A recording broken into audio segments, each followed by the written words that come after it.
전쟁을 알지 못하면 역사도 알 수 없다. 이야기로 만나는 토크멘터리 전쟁사. 날씨가 정말 계속해서 뜨거워지고 있는데요. 그만큼 지금 토크멘터리 전쟁사를 찾고 계시는 분들이 네. 더욱더 늘어나고 있어요. 핫해. 너무너무 핫해요. 근데 안타깝게도 실제 본방이 무슨 일 몇 시에 하는지 모르는 분들도 굉장히 계세요. 뜨끔하셨죠? 일단 그 지역 케이블에서 국방 TV가 나오는지 안 나오는 팀 굉장히 많아요. 확인해 보시고. 네네네. 아니 근데 국방은 의무 채널 아니에요? 아, 그쵸. 국방 TV는 의무 채널이 돼야 돼. 일단 이걸 국회에서 통과시켜줘야 돼. 그러니까 국회 TV나 이런 정책 TV 같은 경우는 네. 기본인데 기본 채널이에요. 하나 올라가야지 국방 TV가 나오는 데가 네, 저 근데 어디서 나오신 분이세요? 갑자기 나오셔갖고. 지역 케이블 전문가. 아, 지역 케이블 전문가님. 아, 네. 근데 이거 정말 중요해요. 왜냐면 국방 TV가 대한민국의 당연히 기본 채널이 돼야 되는 건데 맞아요. 그게 아니라는 사실은 조금 안타까운 거예요. 아, 잠시만요. 네. 혹시 준희 씨는 아세요? 아니 그거는 뭐 말해서 해요. 아니 제가 진행하는 방송인데 무슨 요일 몇 시?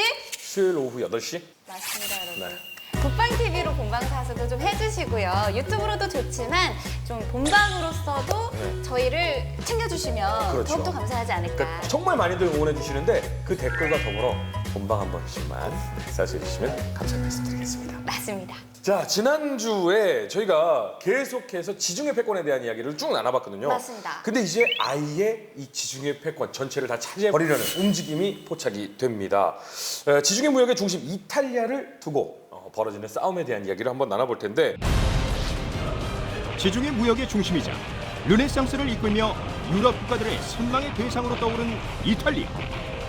이탈리아를 차지하기 위한 유럽 국가들의 치열한 전쟁이 시작된다. 이탈리아 전쟁 첫 번째 이야기.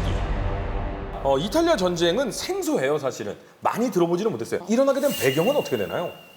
이 16세기에 이탈리아를 많이 가져가고 싶다라고 했던 유럽의 강대국들이 이탈리아를 두고 벌인 쟁탈전을 말하죠.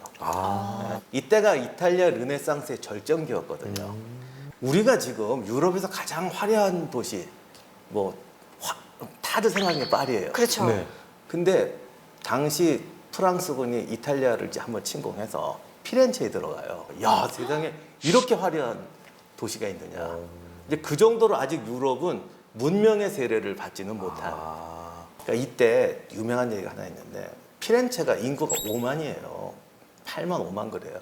그때 거기에 다빈치, 미켈란젤로, 라파엘로, 도나텔로 하여간 미술사에 나오는 A급 화가 조각한 20명이 이 건물 일하고 있었어요. 그래서 이태리 역사가가 쓴 책이긴 하지만 인류 역사상 이렇게 대단한 사람들이 이렇게 좁은 공간에 모여서 작업한 적은 세상에 없다. 그러니까요.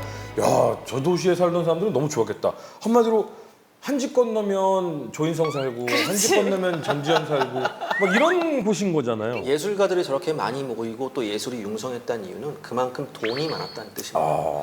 왜냐하면 돈 없는 곳에 예술은 없습니다. 그 많은 나라들이 이탈리아 이걸 노렸던 이유를 알 수밖에 없는데 이탈리아 내에서도 여러 이 국가들이 있었잖아요. 5개 공화국이 있었는데 서로들도 많이 견제를 하고 좀 점령하려고 싸움을 좀 했겠죠. 그 당시 이탈리아는 유력 공국이 5개 공국이 있었다고 했어요. 베네치아 공화국, 밀라노 공국, 피렌체 공화국, 로마 교황령, 그리고 나폴리 왕국. 그래서 우리가 전에 삼국시대 얘기했지만 삼국시대는 다 황제 되고자 싸우는 거잖아요. 이탈리아의 5개 공국은 그게 아니에요. 베네치아 공화국이죠. 여긴 공화정이에요. 로마 교황령은 황제보다 더 무서운 교황이 다스리는 제정국가예요. 신성국가예요. 피렌체는 또 공화국이에요. 네. 근데 베네치아하고는 또 이 성격이 달라요. 밀라노는 공국, 공장령인데 이거는 이제 봉건 영지국가 같은데요. 네. 나폴리는 또 이게 왕국이에요. 나폴리는 또 스페인에 다스려요. 그러니까 스페인 분파예요. 그러니까 정치 체제 다르고 민족 다르고 지역 다르고 정말 모든 게 섞여 있어요. 이러니 전쟁이 복잡해요. 그러니까요. 그래서 공국 나라의 특징에 대해 잠깐 소개를 하면 먼저 이게 밀라노가 있어요. 제일 북쪽에. 이거는 또 제일 모든 나라가 다 탐내는데 왜냐하면 이게 가장 북쪽에 있어요. 맞아요. 근데 이태리가 반도잖아요. 네. 유럽의 모든 나라가 이태리로 들어오려면 밀라노를 통해야 되는군요. 그러니까 일단 이걸 먹어야 돼요. 그래서 우리가 앞으로 얘기하겠지만 저희가 전쟁터도 제일 많이 돼요. 모든 나라가 절로 들어왔다가 절로 나가요. 그래서 밀라노는 어쨌든 신성 로마 제국하고 바로 위에 있으니 가까웠고 또 저기 다스렸던 지도자가 용병대장 출신이에요. 스포르자 가문이라고. 그 다빈치를 키운 집안. 다빈치가 또 초창기 활량했던 집안이기도 하고. 그다음 교황령. 이제부터 진짜 골치 아픈 게 교황령인데 얼핏 보면 교황령이 제일 세요. 영토도 넓고 또 교황의 권위라는 게 그렇죠. 있죠. 근데 교황은 우리가 지금 교황이 아니고 당시는 세속 군주였단 말이죠. 그러니까 실제로는 그렇게 강력하지 않은데 어쨌든 이태리에서는 제일 강한 나라기도 한데 이게 뭐가 문제냐면 교황은 카톨릭 지역의 지지를 받기 때문에 굉장히 힘이 센 듯 하지만 네. 전 카톨릭이 모이기 때문에 추기경 교황은 프랑스 사람도 될 수 있고 그렇죠. 이태리 사람도 될 수 있고 스페인 사람도 될 수 있어요. 그렇죠. 이게 교황은 추기경단이 뽑는데 추기경부터가 다국적으로 돼 있어요. 그렇죠. 그러니까 교황은 이태리에서 센 나라긴 한데 이태리가 아닌 국제연합이에요. 그렇죠, 그렇죠. 투표를 통해 왕이 선발되니까. 더 치명적인 문제가 하나 있는데 그니 가진 수를 써서 투표가 되는데 그렇죠. 교황이 되려면 되게 나이가 너무 많이 들어. 그렇죠. 보통 교황들은 지금도 굉장히 연세가 많으신 맞아. 분들이. 그러니까 자기 차례 오면 이미 나이가 들었어요. 10년을 못 해요.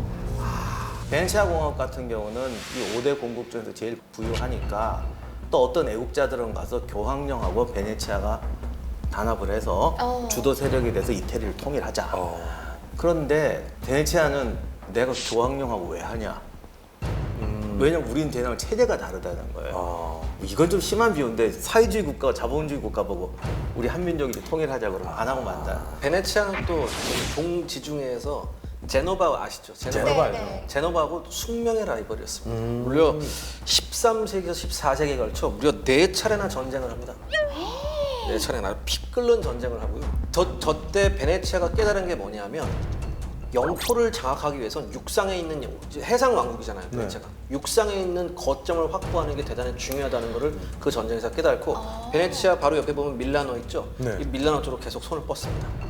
먹어야겠다. 베네치아 공화국이 이 바다 쪽으로 길게 이제 뻗어서 영토를 가지고 있으니까 무역을 굉장히 많이 해서 돈을 많이 벌었다라고 치면 나폴리도 굉장히 돈이 많았을 것 같은데요. 대체로 이제 북쪽에서 들어오는 군대가 나폴리까지 다다랐다. 그러면 이제 거기서 게임이 끝나는 이탈리아 반도에 그렇겠네요. 거의 게임이 끝나는 그렇겠죠. 그런 상황이 많았고요. 그러니까 우리가 생각하는 것보다 나폴리 이름은 멋있고 왠지 정말 이태리다운 곳 같겠지만 나폴리 왕국은 항상 하이힐의 맨 앞부분과 힐 부분을 다 가지고 있잖아요. 그렇죠. 그래서 이탈리아 하면 딱 떠오르는 게 나폴리 저 부분인데 별로 힘은 물론 뭐 시칠리아보다는 낫지만 그렇다면 피렌체 공화국은요? 피렌체는 뭐 르네상스 때 워낙 유명하긴 한데 네. 당시는 피렌체가 별로 힘이 없었어요. 다만 밀라노에서 로마로 들어가는 길목에 반드시 피렌체를 지나가기 때문에 교통이 요지고 그리고 우리가 아는 이제 그냥 우리가 아는 모든 사람은 거의 다 피렌체 출신이에요. 뭐 단테부터 시작해서 갈릴레오, 뭐 다빈치. 문화와 예술의 인적 자원이 예, 풍부하네요. 그래서 뭐 르네상스가 아니라 뭐 피렌체 르네상스라는 말도 있을 정도로 다 저기 다 있어요. 근데 보면은 이렇게 5국가가 있는 거잖아요. 예. 그러면은 왜 꼭 둘둘이 또 친해서 연합을 그렇지, 맺거나 연합도 이런 있고. 거 꼭 나오거든요. 뒤통수 치고. 네. 그게 안 된다는 거지, 그게. 다 각자 놀아요. 아니 왜냐면 지역 다르고 이념이 다르고 정치 체제가 다르니까. 그러니까 이태리는 오히려 옆에가 아니라 외국하고 닿으려고 그런다. 그러니까 예를 들어 나폴레옹은 사실 스페인 왕가가 지배했다고요. 그럼 나폴레옹은 스페인을 끌어들이려고 그래요. 그렇죠. 그럼 예를 들어 밀라노는 스페인하고 친하게 신성로마제하고 친하지만 저쪽에서 치면 프랑스 끌어들이고 이런 식으로 하는 거죠. 그럼 얘기를 쭉 들어보니까 다른 곳들은 그래도 본인들만의 어떤 정치 체계들을 다 가지고 있는데 네. 로마 교황령 같은 경우에는 교황이 누가 되느냐에 따라서 사실은 굉장히 정치적으로 달라지기 때문에 5국가의 지금 이 어떤 힘의 균형을 로마 교황령이 먼저 깨지 않았을까? 그러니까 당시의 교황은 아까 교수님께서 말씀하셨듯이 세속군주예요. 아니 교황이 세속군주라는 건 지금으로서는 약간 이해가 쉽지 않은 왕 것 같은 거예요? 온건 영주 시대에는 영주령 있고 교회령이 있잖아요. 교회령은 똑같이 영주처럼 지배를 한다고요. 거기다 세금을 거둘 권리도 있고 그러다 보니까 교황령이라는 자체가 아주 독특한 네. 카톨릭 세계의 중심이면서 교황 자체는 세속군주와 같은 이런 대가 되는 거예요. 네. 그러다 보니까 추기경도 종교 정말 신앙이 있는지 없는지 모를 사람들이 추기경이 돼요. 그리고 교황이 세속 권력이 없는 것 같지만 또 카톨릭 세계에서 차지하는 힘은 엄청나거든요. 그럼요. 그러면 국가에서 정략적으로 밀어줘요. 자기 나라 사람이 추기경이 되고 그것도 있겠네. 그러니까 그럴 수밖에 없고 그래서 당시 카톨릭 세계에서도 이 구조적으로 이렇기 때문에 소위 세속적 추기경이 있어야 되는 거예요. 그렇다고 해서 전부 타락해버리면 이것도 안 되잖아. 되죠. 이 사람들의 불문율이 뭐냐면 최소한 3분의 1은 진실한 성직자를 추기경으로 앉혀야 된다. 그러니까 3분의 1은 그렇게 됐지만 나머지 또 3분의 1은 교황의 뭐 친인척과 이런 쿵짝쿵짝. 그다음에 또 나머지 3분의 1은 그럼 뭐냐? 이제 거기에 막강한 이제 재력가나 귀족 세력이 있었을 거 아닙니까? 거기에 이제 나머지 3분의 1을 채워줘요. 그러니까 순수한 3분의 1을 손대지 말 것. 그 다음에 자기 친인척으로 끌어들인 애를 3분의 1을 넘기지 말 것.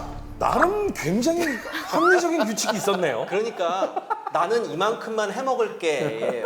이만큼 해먹는 건 건드리지 마. 지금 계속 얘기가 나오다 보니까 문득 그러면 그때 당시의 교황은 누구였을까가 또 지금 이 궁금해지거든요. 상태에 예, 역시 그 혼란의 시대에는 걸출할 인물이 나오죠. 아하. 저분은 원래 스페인 출신이에요. 알렉산데르 6세인데, 알렉산데르요? 예. 아니 이거 매번 이쪽 지역 얘기 나올 때마다 알렉산드르, 알렉산데르, 알렉산더 알렉산드라. 많잖아요. 아, 이게 교황 이름을 특히 헷갈리는데, 국적이 다국적이다 보니까 네. 그 교황 이름을 어떨 땐 이태리 발음으로 부르고, 어떨 때는 본국 발음으로 불러요. 그래서 아마 알렉산데르는 스페인식 발음인 것 같아요. 자, 알렉산데르 6세 도대체 어땠길래 출중하다라는 평을 듣는 겁니다. 걸출한 인물이라고 말씀하셨어요. 일단 그 일반적인 평을 제가 먼저 말씀드리면, 네. 탁월한 정치가이자 행정가이자 외교가이며 선견지명이 있고 하여간 그 유럽 돌아가는 판세를 보는 이런 눈이 비상했대요. 그 다음에 이제 비상한 음모가이며 또한 탁월한 정력가로 소문이 파다하죠. 저 교황이 받을 평은 아닌 것 같은데. 아니 타고난 세속 군주라고 생각하세요. 네네네. 저 알렉산데르의 아들이 그 유명한 그 마키아벨리의 군주론의 모델이었다고 알려지는 체사레 보르지아예요. 그 아버지를 아버지라고 부를 수 없었던 그 아들이군요. 예. 근데 이 체사레가 사실 카이사르예요. 어? 카이사르 이름을 스페인식으로 부른 거예요. 아. 그럼 혹시 이 알렉산데르 교황이 이탈리아 전쟁의 빌미를 제공해서 이제 전쟁이 시작된 건가요? 정말 야심 덩어리였거든요. 근데 항상 그래. 뭔가 걸출한 인물이 나오면 뭔가 해볼 것 같은데 꼭 상대방에도 이상한 애가 하나 튀어나와서 줄리아노라고 이 또 알렉산데르 못지않은 대단한 추기경이 있었어요. 둘이 평생의 라이벌 역전을 하다가 근데 교황은 일단 알렉산드라. 그러니까 알렉산드라가 교황이 돼요. 네. 둘 다 교황 자리를 노리다가 그랬더니 줄리아노가 교황 자리를 노리고 밀라노하고 프랑스를 이제 꼬드겨요. 네. 그래서 추방돼서 프랑스로 도망가요. 걸렸구나.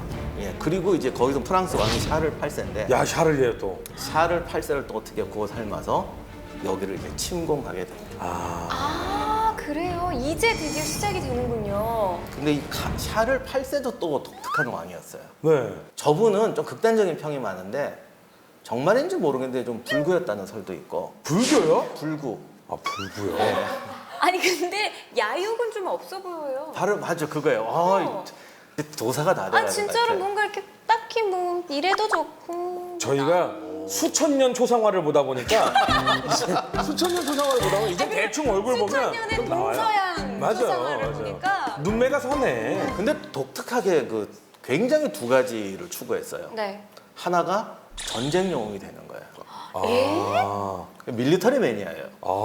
밀떡이셨군요. 네, 그래서 막 전혀. 저기 유명한 무기 갑옷 잔다르크 갑옷도 소장하고 있어요. 오, 그래서 아무도 주변 사람 그렇게 생각 안 하는데 본인은 이런 컬렉션을 보면서 나도 한번 뭐 좀 힘 좀 써볼까 이런 꿈을 갖고 계세요. 의외네요. 보통 이제 실전을 겪어보지 않은 사람들이 가장 많이 하는 겁니다. 그런 게. 그럼 이재영 기자님이 그러잖아요. 집에 가면 총이 잔뜩 걸려. 그러니까. 비슷하네. 이재영 기자님하고 느낌이. 아니, 이거 그러면 두 번째 특징은 아이돌을 좋아하나요?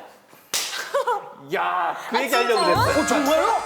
똑같네. 잠깐만요. 왜 얘가 이렇게 흘러가요? 똑같아. 굉장히 미녀를 좋아해요. 아이고. 걔 세상에 두 가지 정복을 하고 싶어 했지. 되게 야유가 없을 것 같지만 아. 의외로, 이 의외로. 전쟁과 여자의 다른 건 별로 흥미 없었대요.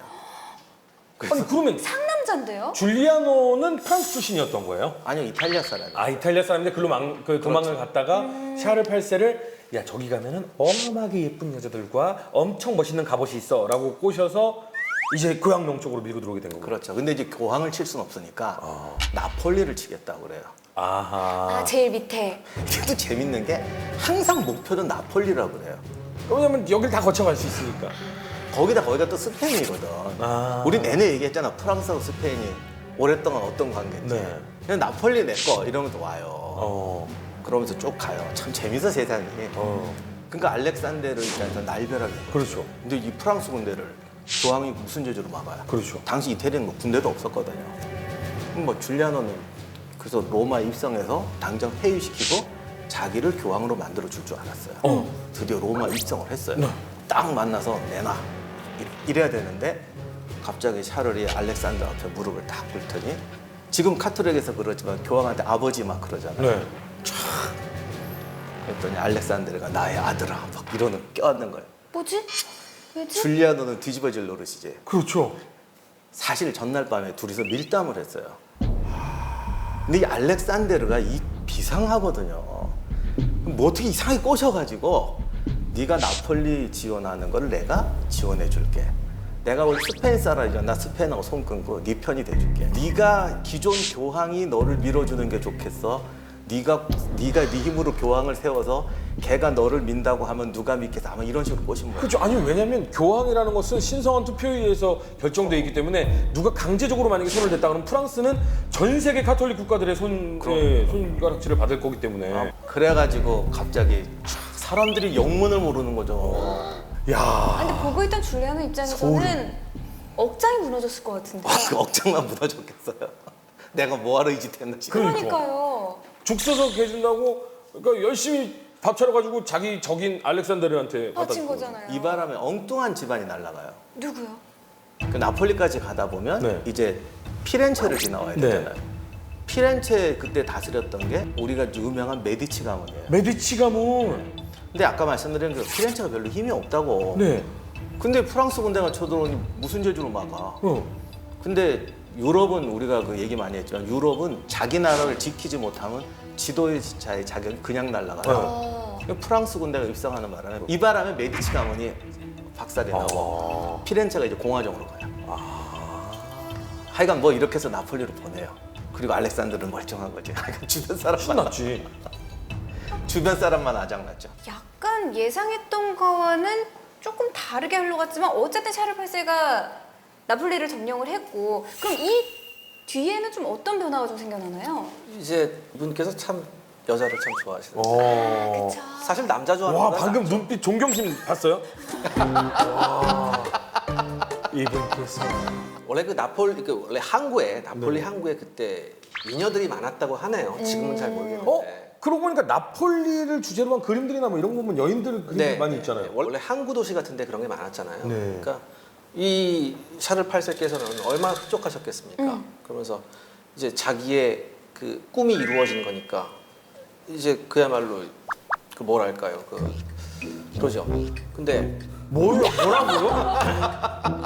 아니 그러니까 지금 샤를 8세가 한마디로 지금 나폴리에 가서 9번 여인들을 보고 네. 그러니까 환락에 빠졌다 뭐 이런 소리십니까? 아이고 고맙습니다. 얼마든지 얘기해도 되는 내용이에요. 네. 덜커덕 그러다가 이분께서 병원에 걸리세요. 그야말로 아주 이제 그때 당시에는 거의 천형에 가까웠죠. 매독에 걸려버려요. 근데 이게 매독의 기원설이 여러 개가 있어요. 뭐 콜럼부스가 원정 갔다가 가지고 온 풍토병이라는 얘기도 있고 아니다. 이건 뭐 스페인에서 시작된 병이다. 아니 뭐 이제 프랑스에서 시작된 병이다. 뭐 이런 여러 가지 설이 있는데 그래서 당시에는 나폴리병이라고 그러고 매독을요? 또 이태리 사람들은 프랑스병이라고 그랬어요. 아니 근데 지금 이제 샤를 8세가 그럼 매독이란 건 상당히 무서운 질병이잖아요. 그게 걸려서 나폴리에 있으면 전 세계 유럽의 지금 판도가 약간 뒤틀할 것 같은 느낌이 들거든요. 정확하십니다. 이게 네. 매독이 문제가 아니에요. 병이 문제가 아니라 네. 일이 이렇게 되자 이제 합스부르크 왕가에서 움직이기 시작해요. 합스부르크라면은 이제 막시밀리안 1세라고 있습니다. 이 막시밀리안 1세에 대해서 제가 잠깐 말씀드리면 네. 샤를하고 똑같은 밀리터리 덕후인데 이 막시밀리안 1세는 실전파입니다. 이 사람은 지금까지 이 최근 100년간의 전쟁을 분석하면서 대포가 가장 결정적인 무기라는 것을 인식한 사람이에요. 막시밀리안 1세가. 그러면서 적극적으로 포병과 대포에 투자를 하기 시작합니다. 그러면서 또 이분이 신경 썼던 게 뭐냐면 대포를 원활하게 야전에서 옮길 수 있는 방법, 즉 포가에다 바퀴를 달아서 대포를 신속하게 옮기는 것, 그런 연구를 스스로 하신 분이에요. 현대판 탐 클랜시네요. 그렇죠. 그러니까 이분이 쓴 저술 중에는 포병의 전술에 관한 책도 있어요. 이 정도 야심차고 머리가 잘 돌아가는 사람이 움직이기 시작했다는 겁니다. 그러니까 샤를이 나폴리에 빠져 있는 그 동안에 이제 스페인이 움직이기 시작하고 이렇게 되니까 이제 교황으로서는 어떻게 되겠습니까? 설마 배신하나요? 그럼요, 당연히 되시나요? 아, 이 돌아가는 꼴을 보니까 저 샤를 오래 못 갈 것 같아. 이러면서 쓱. 나폴리에 갔는데 샤를은 여기가 지상 낙원이다. 꼼짝도 안 해요 거기서. 그 동안에 베네치아 끌어들이고 스페인 끌어들여서 북쪽 밀라노 끌어들여 막아버려요. 순식간에 샤를이 도간에 든 쥐가 됩니다. 어머.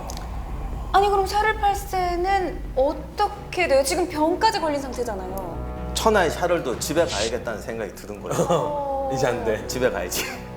근데 나폴리의 미련을 못 버려가지고 네. 군대의 3분의 1인가 절반을 나폴리를 지키라고 놔둬요. 아. 전력을 다해 뚫고 나가도 될까 말까 한 판에 이거를 놔두고 남은 군대를 끌고 올라갑니다. 그러니 위에 있는 애들이 신났지. 베네치아, 교황, 밀라노, 그렇지. 스페인 다 올라만 붙어서 와라. 예, 북쪽 길을 딱 막고 있죠. 그래서 둘이 만나는 데가 포로노보예요. 그래서 포로노보 전투가 벌어집니다. 아 그렇군요. 포르노보 전투 과연 어떻게 됐는지 알아보기 앞서서요. 이탈리아 전쟁 안에서도 어떤 무기들이 쓰였는지 무기고 먼저 만나고 오시죠.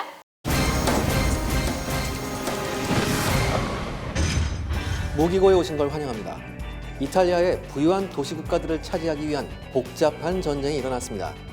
냉병기의 발전이 정점에 다다른 시기였죠. 오늘은 그 전쟁들 중 하나인 포르노보 전투에서 쓰인 무기들을 살펴보겠습니다. 15세기 후반의 무기들은 100년 전쟁 때와는 조금 달라집니다. 검과 창 그리고 갑옷 등 모든 곳에서 변화가 보였죠. 검은 바스타드 소드 등이 많이 쓰였습니다. 스위스 용병들은 바스타드 소드가 찌르기에도 배기에도 적당해서 실전에 매우 유용하다고 기록한 바 있습니다. 보병들의 창은 여러 가지가 사용되었는데요. 특히 스위스 용병의 긴 창 파이크는 절대적인 위력을 발휘했습니다.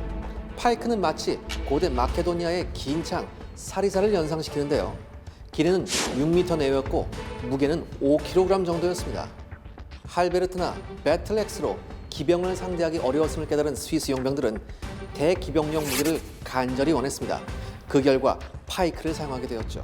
1422년 스위스 용병이 파이크를 사용해 당시 이탈리아 최고의 기병이었던 밀라노 기병 부대를 격퇴하자 단번에 파이크는 스위스 용병의 상징이 되었습니다. 그리고 파이크 덕분에 스위스 용병은 아주 오랫동안 유럽 최고의 전사들로 군림하죠. 프랑스와 이탈리아, 스페인, 그리고 신성 로마 제국을 비롯한 유럽 기사들의 갑옷은 더욱 정교하게 변합니다. 플레이트 갑옷에서 한 걸음 더 발전하죠. 이른바 필드 아머라는 갑옷이 등장하는데요. 주로 말탄 기사들이 착용했습니다. 가장 큰 특징은 모든 관절 부위까지 완벽하게 철판으로 덮여 있고 갑옷 표면에 물결 모양의 홈을 파서 가공했다는 점이죠. 이로 인해 강도가 한층 높아졌고 특히 창이나 활 등 날카로운 촉이 있는 무기들이 이 홈으로 비껴가도록 했습니다. 이 홈을 플루트라고 불렀죠. 반면 스위스 용병이나 베네치아 보병들은 퀴러스여 아머나 하프 아머 같은 보다 간략화된 갑옷을 착용했습니다. 이들 갑옷은 전쟁터에서의 기동성을 중시한 결과였죠. 특히 방어력이 가슴 부분에 집중되어 있었습니다. 석궁은 물론 경우에 따라서는 화승총에도 효과가 있었습니다. 기사들의 무기도 변화가 있었죠. 이 무렵에는 풀플레이트 갑옷을 입은 기병 대 기병의 대결이었기 때문에 타격 무기보다는 강력한 창이 더 필요했습니다. 일격으로 적의 기병을 말에서 떨어뜨려야 했기 때문이죠. 가장 유명한 무기는 랜스였습니다. 유럽 기병의 상징과도 같은 창입니다. 보통 삼각 송곳 같은 모양을 하고 있는데요. 손을 보호하는 커다란 갓 모양의 맨 플레이트가 가장 큰 특징입니다. 영화에서 기사들이 토너먼트 경기를 하는데 많이 등장하죠. 토너먼트형 렌스는 버드나세라고 하는데요. 속이 비어 있어서 부러지기 쉽게 만들었습니다. 15세기 후반은 나름 화승총이 전장에서 활약을 할 때였습니다. 이 극초기형의 화승총은 우리가 알고 있던 화승총과는 그 모양이 조금은 다릅니다. 총을 어깨에 견착하는 것이 아니라 어깨 위에 올려놓는 방식이었죠. 게다가 화승, 즉 심지로 점화시키는 방식도 매우 원시적이었습니다. 별다른 기관부가 없이 총을 들지 않은 손에 심지를 들고 직접 점화시켜야 했습니다. 불편하게 짝이 없었죠. 그래도 가까운 거리에서는 활이나 석궁보다 위력이 훨씬 뛰어났다고 합니다. 하지만 대포는 달랐습니다. 14세기 중반부터 전장에 등장한 대포는 이 무렵이 되면 매우 중요한 전략 물자로 간주됩니다. 특히 가장 주목할 만한 진전은 포탄에서 먼저 시작됩니다. 즉, 과거 사석탄과 같은 돌탄이 아니라 철제 포탄이 출현한 거죠. 그리고 돌보다 훨씬 강력한 철제 포탄의 사용은 대포의 사이즈가 작아지는 결과를 낳았습니다. 과거 우르반 대포처럼 더 이상 무식하게 돌로 된 대포알을 쓸 필요가 없었기 때문이었죠. 또한 이 무렵에는 대포의 높낮이를 조절할 수 있는 포가가 등장해 대포 운용이 더욱 유연해졌습니다. 이로써 대포는 공성병기의 가장 결정적인 무기가 됩니다. 이상으로 포르노보 전투에 쓰인 무기들에 대해 알아보았습니다. 이 전투의 결과를 한번 확인해 보시죠.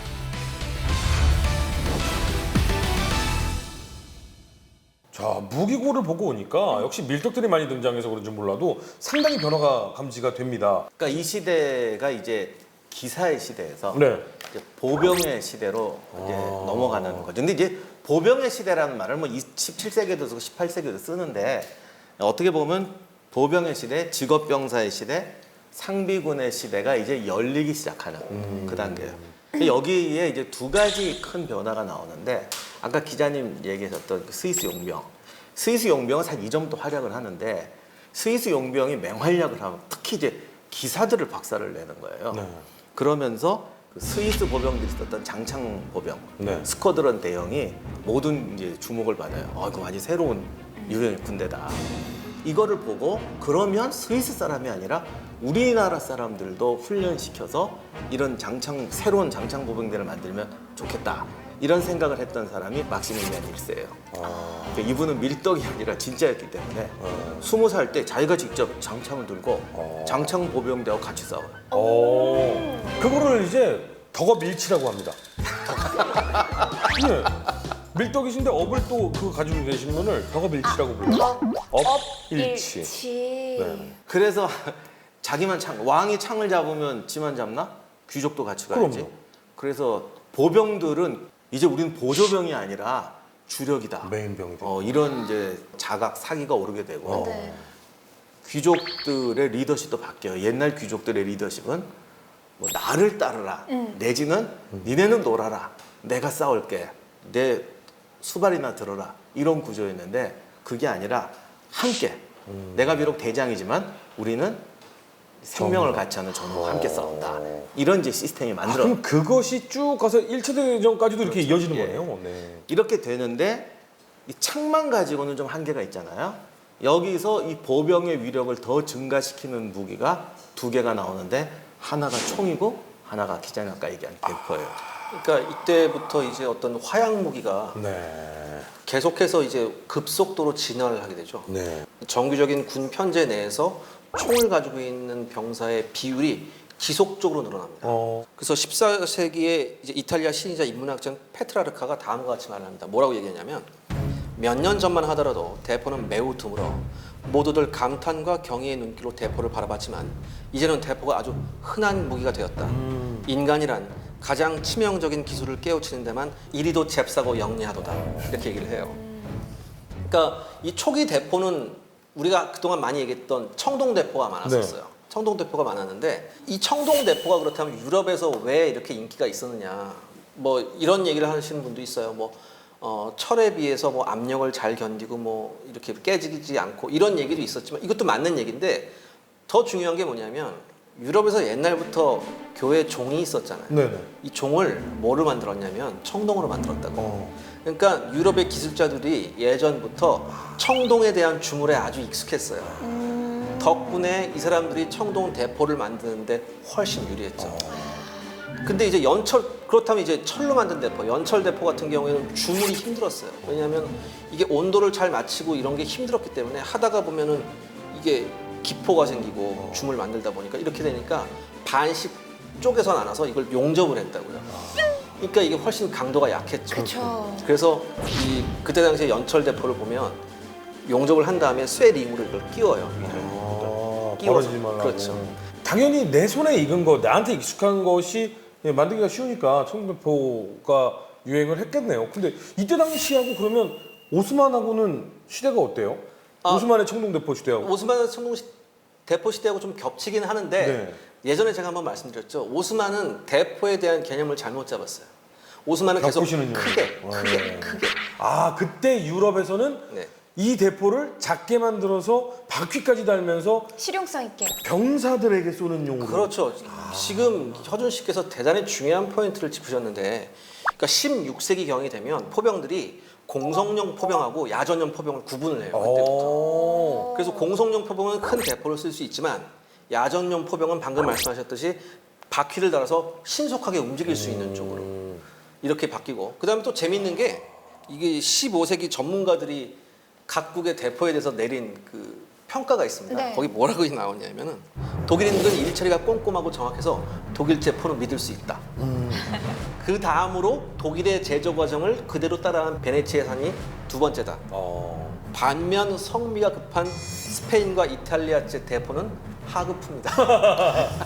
야, 비슷하네. 아니 이거 수백 년이 지났는데도 비슷하네요. 그때도 독일제는 그쵸, 알아줬나 그때 보네. 그래서 이제 스페인하고 특히 포르투갈 같은 경우에는 이 대포 기술이 워낙 딸리니까 대포를 수입할 수밖에 없었거든요. 수입하는 과정에서 대포에 대한 무관세 정책을 하면서 대포를 수입을 해요.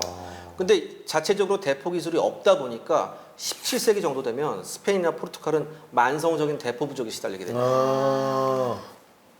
그러면 이 대포가 생기고 보병의 비율도 화승총, 그러니까 총을 든 보병의 비율이 늘어나고 게다가 창도 이제 말에서 싸우던 그 국왕이나 군주들이 내려와서 이제 싸우기 시작하고 이러면 전략 전술 자체가 아예 많이 근데 바뀌었는데요. 그렇다고 기병이 없는 건 아니었어요. 그 기병도 근데 있겠죠. 여기서 네. 이제 방금 중요한 지적하셨는데 전술의 역사도 바뀌어요. 왜냐하면 예전에는 그래도 무슨 새로운 전술 하나 구하면 몇백 년 갔잖아요. 네.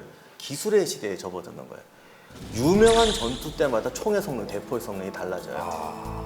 그래서 처음에 이제 총이 나왔을 때 이 가장 그 화승총 같은 게 나왔을 때 이 화승총은 짧은 거리로밖에 사격을 못하고 총병은 백병전을 못하잖아요. 그러니까 총 쏴서 뭐 한 10% 정도 맞나 그래요. 그러니 10%도 못 맞지 아마? 그러면 총병은 쏘고 수비를 못하니까 옆에 장창병이 같이 있어요. 그래서 총을 쏘고 장창병 대열기로 숨어야 돼요. 그러면 또 재장전도 시간이 오래 걸리니까 네. 그럼 장창병이 막아주는 이런 총과 창의 협력 전술이 만들어지는 거죠. 근데 여기서 이제 딜레마가 막 생기는데 예를 하나 들게요. 좀 복잡한데 이 수치는 그냥 가상 수치예요. 총의 명중률이 10%라고 그래요. 그러면 우리가 총병을 100명을 뒀단 말이죠. 그러면 적군 10명이 맞을 거란 말입니다. 네. 그러면 적군이 막 1000명이 오는데 쐈더니 10명이 맞았어요. 뭔 일이 있겠어. 그냥 오는 거지. 그렇죠. 우린 이렇게 생각하잖아요. 그런데 만약에 적군이 5열 종대로 와요. 1000명이 5열 종대로면 앞에 5명이 쓴단 말이죠. 네. 쐈더니 앞열이 다 맞았어요. 뒷열이 또 다 맞아요. 5명씩 죽어도요. 한 열씩 이게 포장지 양파 껍질 벗기듯이 죽잖아요. 공포가 저는 거예요. 그렇겠죠. 아, 무조건 가면 죽는다라는. 그렇죠. 이거 완전히 다른 거예요. 그렇죠.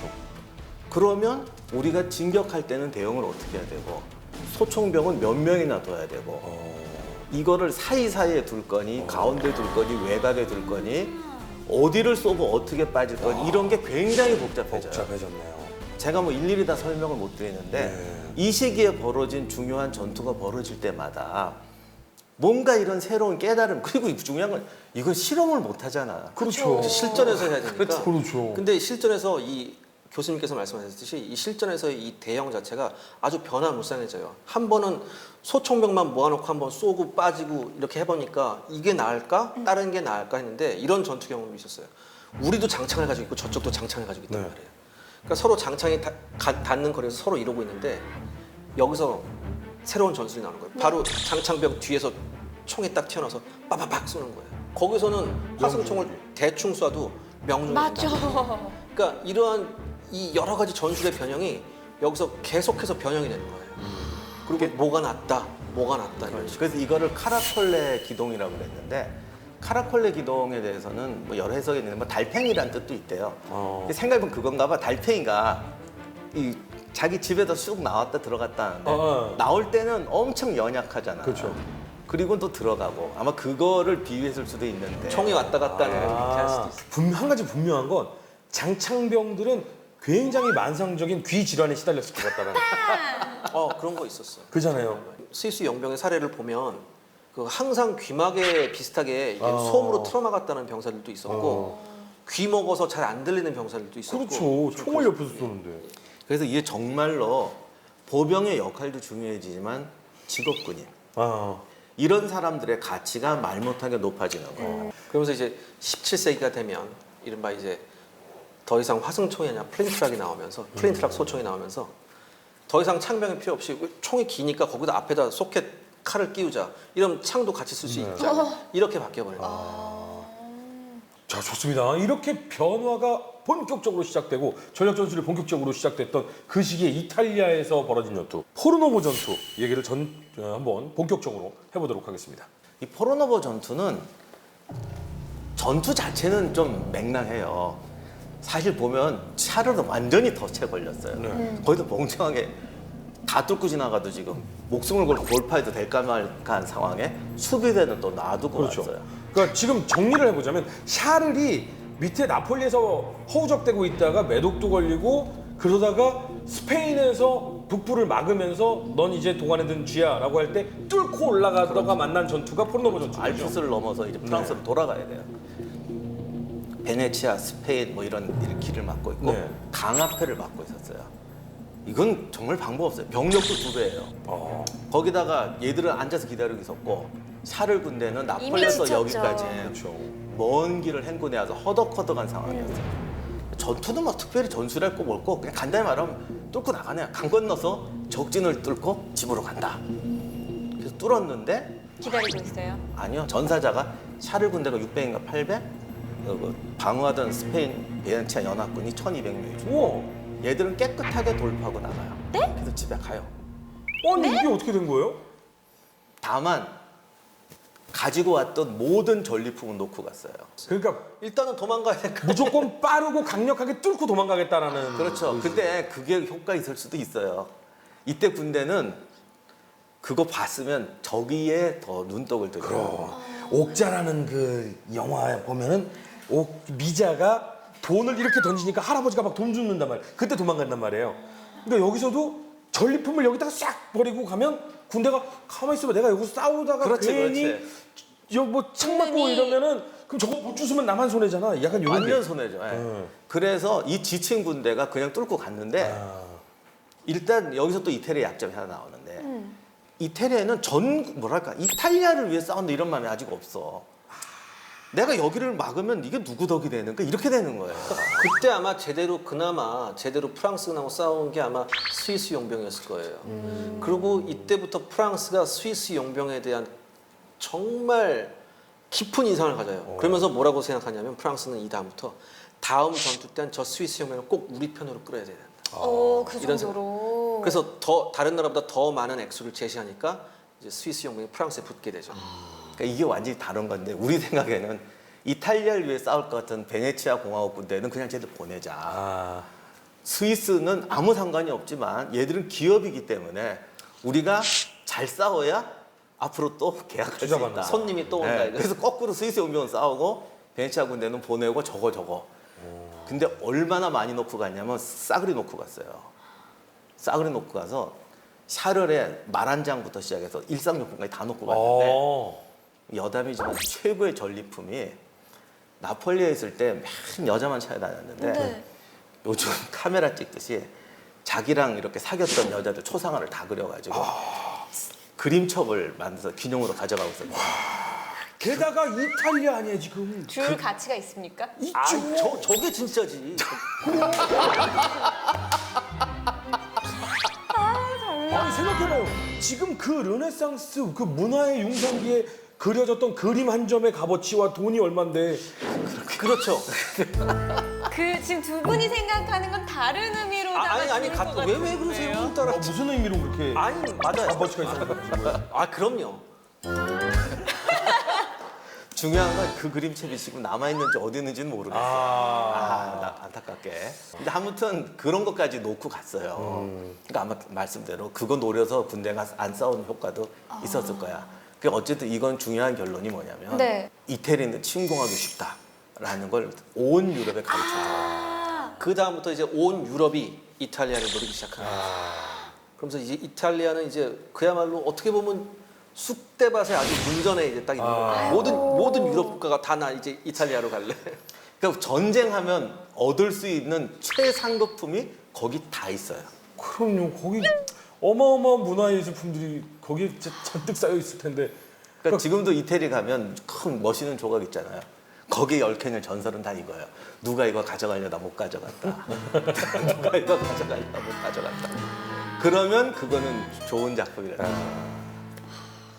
그런데 이제 뚫고 드디어 포르노보에서 성공적으로 탈출을 샤르파스가 했단 말이죠. 이가 바득바득 깔리겠는데요. 왜냐면 분명히 나하고 같은 편을 맺고 동맹을 하자라고 제안을 했던 우리 아버지. 그렇죠. 네. 교황. 알렉산데르가 뒤통수를 쳤잖아요. 이때부터는 프랑스와 교황령은 이제 등 돌리게 되는 겁니까? 그랬으면 알렉산드르가 역사에 안 남았겠죠. 이제부터 이분의 이제 진짜 능력이 발휘됩니다. 다음 이야기. 이탈리아 전쟁의 첫 신호탄을 올렸지만 결정적 승리를 거두지 못한 채 퇴각한 프랑스. 그들이 복수의 칼날을 간다. 이탈리아를 두고 벌어지는 프랑스와 스페인의 피할 수 없는 전투. 이탈리아 전쟁 두 번째 이야기. 자, 이제는 나의 소망 이태리로 가자. 프랑스와 1세 예하의 프랑스군이 유럽 최강이 아니라 거의 그때 전 세계 최강이었을 정도. 더군다나 스위스 용병, 세계 최강의 용병까지 끌어들였으니 무서울 게 없었죠. 이탈리아로서 이제 완전히 일촉즉발하는 겁니까? 정점인 프랑스에 대항하기 위해서 나머지 국가들이 뭉치는 어떻게 보면 나폴레옹 시대 때하고 약간 비슷한 유럽은 항상 그러는 것 그렇죠. 같아요. 어디가 세지면 나머지가 뭉쳐. 여기서 그 유명한 파비아 전투가 이제 일어나는데 파비아 전투를 평가할 때는 총이 제대로 위력을 발휘한 최초의 전투라고 하죠. 그야말로 귀족으로 형성된 휘황찬란했던 기병 부대가 보병의 소총에 완전히 박살나.